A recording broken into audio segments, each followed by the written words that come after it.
اعوذ باللہ من الشیطان الرجیم بسم اللہ الرحمن الرحیم۔ اللہ کے بابرکت نام سے شروع جو بڑا مہربان اور نہایت رحم والا ہے۔ دوستو، آج کی ویڈیو میں آپ کو خوش آمدید کہتے ہیں۔ دوستو، آج کا ہمارا موضوع ہے حضرت عیسیٰ علیہ السلام آسمان پر۔ حضرت عیسیٰ علیہ السلام نے جب یہودیوں کے سامنے اپنی نبوت کا اعلان فرمایا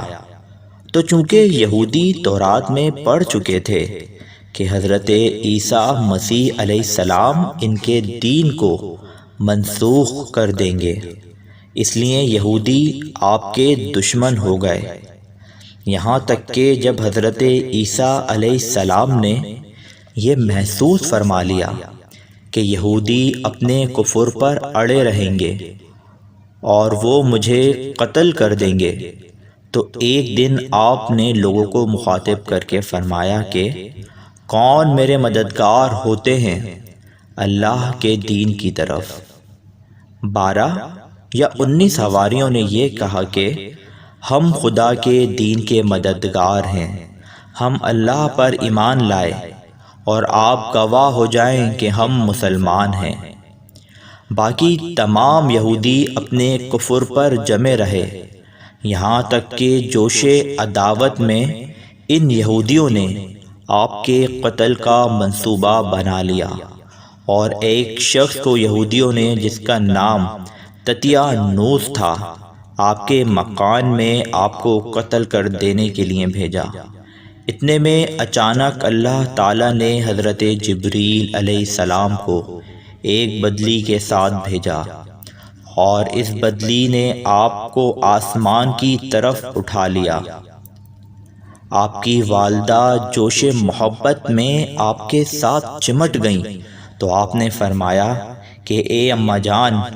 اب تو قیامت کے دن ہماری اور آپ کی ملاقات ہوگی، اور بدلی نے آپ کو آسمان پر پہنچا دیا۔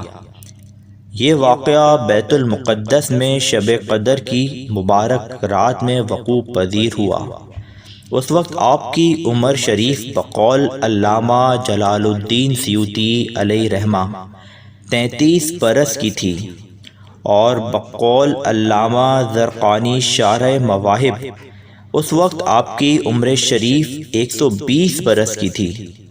اور حضرت علامہ جلال الدین سیوطی علیہ رحمہ نے بھی آخر میں اس قول کی طرف رجوع فرمایا ہے۔ تتیانوس جب بہت دیر مکان سے باہر نہیں نکلا تو یہودیوں نے مکان میں گھس کر دیکھا تو اللہ تعالیٰ نے تتیانوس کو حضرت عیسیٰ علیہ السلام کی شکل کا بنا دیا۔ یہودیوں نے تتیانوس کو حضرت عیسیٰ سمجھ کر قتل کر دیا۔ اس کے بعد جب تتیانوس کے گھر والوں نے غور سے دیکھا تو صرف چہرہ حضرت عیسیٰ علیہ السلام کا تھا، باقی سارا بدن تتیانوس ہی کا تھا۔ تو اس کے اہل خاندان نے کہا کہ اگر یہ مقتول حضرت عیسیٰ ہیں تو ہمارا آدمی تتیانوس کہاں ہے، اور اگر یہ تتیانوس ہے تو حضرت عیسیٰ کہاں گئے۔ اس پر خود یہودیوں میں جنگ و جدال کی نوبت آ گئی، اور خود یہودیوں نے ایک دوسرے کو قتل کرنا شروع کر دیا، اور بہت سے یہودی قتل ہو گئے۔ خداوند قدوس نے قرآن مجید میں اس واقعے کو اس طرح بیان فرمایا کہ ترجمہ کنز الایمان: اے کافروں، اور کافروں نے مکر کیا اور اللہ نے ان کے ہلاک کی خفیہ تدبیر فرمائی، اور اللہ سب سے بہتر چھپی تدبیر والا ہے۔ یاد کرو جب اللہ نے فرمایا اے عیسیٰ، میں تجھے پوری عمر تک پہنچاؤں گا اور تجھے اپنی طرف اٹھا لوں گا اور تجھے کافروں سے پاک کر دوں گا، اور تیرے پیروں کو قیامت تک تیرے منکروں پر غلبہ دوں گا، پھر تم سب میری طرف پلٹ کر آؤ گے تو میں تم میں سے فیصلہ فرما دوں گا، جس بات میں جھگڑتے ہو۔ آپ کے آسمان پر چلے جانے کے بعد حضرت مریم رضی اللہ عنہا نے 6 برس دنیا میں رہ کر وفات پائی۔ بخاری مسلم کی روایت ہے کہ قرب قیامت کے وقت حضرت عیسیٰ علیہ السلام زمین پر اتریں گے اور نبی آخر الزماں صلی اللہ علیہ وسلم کی شریعت پر عمل کریں گے اور دجال و خنزیر کو قتل فرمائیں گے اور صلیب کو توڑیں گے اور 7 برس تک دنیا میں عدل فرما کر وفات پائیں گے اور مدینہ منورہ میں گنبد خضرا کے اندر مدفون ہوں گے۔ اور قرآن مجید میں عیسائیوں کا رد کرتے ہوئے یہ بھی نازل ہوا کہ ترجمہ کنز ایمان، اور بے شک انہوں نے اس کو قتل نہ کیا بلکہ اللہ نے اسے اپنی طرف اٹھا لیا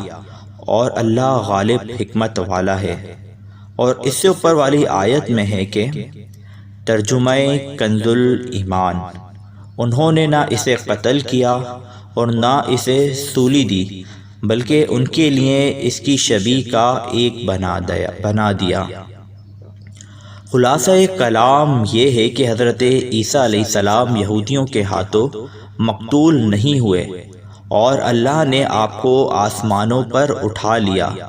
جو یہ عقیدہ رکھے کہ حضرت عیسیٰ علیہ السلام قتل ہو گئے اور سولی پر چڑھائے گئے جیسا کہ نصارہ کا عقیدہ ہے تو وہ شخص کافر ہے، کیونکہ قرآن مجید میں صاف صاف مذکور ہے کہ حضرت عیسیٰ علیہ السلام نہ مقتول ہوئے نہ سولی پر لٹکائے گئے۔